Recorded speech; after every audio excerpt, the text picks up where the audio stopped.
As cases continue to surge now, New York is working to make sure anybody who needs a test for COVID has one available to them. However, there are some new concerns tonight about some of the test kits that are being handed out. News 10 ABC's Michaela Singleton showing us why stockpiling those kits might not be a great idea.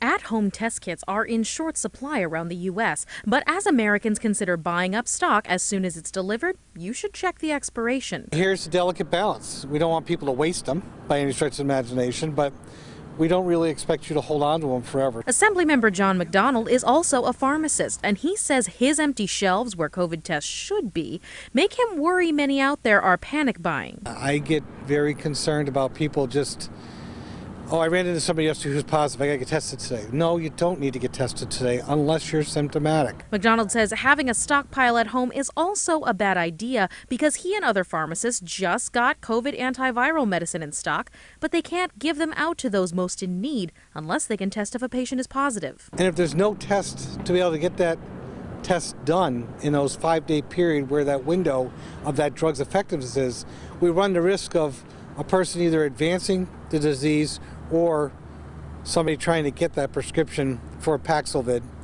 at a point when it's not going to be effective. New York State just distributed these tests to Capital Region parents with a use-by date in February. While expired kits may give inaccurate results, the FDA has considered extending expirations as more data comes out from the companies who develop the testing tools in a very short window. Before using or throwing away a test kit you're unsure about, McDonald suggests reaching out to where you got it from. Either call the company or check the website or talk to a healthcare professional to ask them if they think it's going to be effective. Reporting in Albany, Michaela Singleton, News 10 ABC.